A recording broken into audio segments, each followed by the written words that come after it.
Puji Tuhan Bapak Ibu, Saudara yang kekasih dalam Tuhan, kembali kita jumpa di pagi hari ini dengan suara pastoral. Doa dan harapan saya kita semua tetap dalam lindungan Tuhan dan tetap dalam keadaan yang sehat. Saudara, suara pastoral akan berbicara, ada kebaikan di balik masalahmu. Di dalam Mazmur 66 ayat 10 berkata, sebab Engkau telah menguji kami, ya Allah, telah memurnikan kami seperti orang memurnikan perak. Saudara kekasih Tuhan, kalau saja bisa semua orang pasti ingin terbebas dari masalah. Tapi selama masih hidup di dunia ini, siap atau tidak siap, suka atau tidak suka, kita pasti akan menghadapi yang namanya masalah. Mulai dari masalah yang kecil atau sepele, sampai kepada masalah yang kita rasa berat. Pada dasar masalah mempunyai dua sisi, mendorong orang untuk mencari Tuhan dengan sungguh-sungguh atau justru sebaliknya, membawanya semakin menjauh dari Tuhan. Pilihan dan keputusan itu ada pada masing-masing orang. Saudara kekasih Tuhan, jika kita memahami bahwa dalam segala hal Tuhan turut bekerja untuk mendatangkan kebaikan, maka kita tidak akan protes, mengeluh atau kecewa ketika mengalami masalah. Tuhan seringkali menggunakan masalah sebagai cara untuk menegur dan memperingatkan kita. Pemazmur berkata, sebelum aku tertindas, aku menyimpang, tetapi sekarang aku berpegang pada janjimu, bahwa aku tertindas itu baik bagiku, supaya aku belajar ketetapan-ketetapanmu.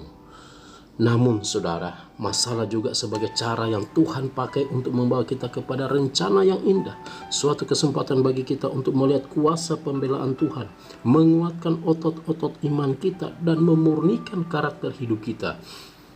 Karena Ia tahu jalan hidupku, seandainya Ia menguji aku timbul seperti emas. Di dalam Ayub pasal 23 ayat 10. Tokoh-tokoh besar di Alkitab juga tak luput dari masalah.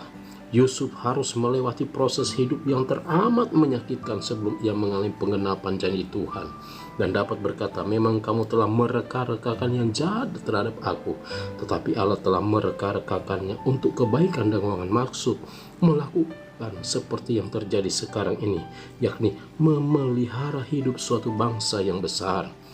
Saudara kekasih Tuhan, Sadrak, Mesak, dan Abednego harus melewati dapur perapian yang menyala-nyala sampai akhirnya mereka dapat melihat dan merasakan kuasa pembelaan Tuhan.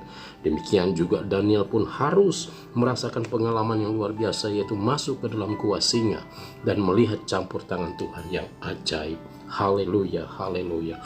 Oleh karena itu saudara kekasih Tuhan, lewat renungan pagi hari ini, mari jangan bersungut-sungut ketika masalah datang. Sebab di balik masalah selalu ada rencana Tuhan yang indah. Tuhan Yesus memberkati. Selamat beraktivitas. Doa saya, apapun yang kita lakukan, kerjakan, senantiasa Tuhan sertai dan memberkati. Haleluya. Amin.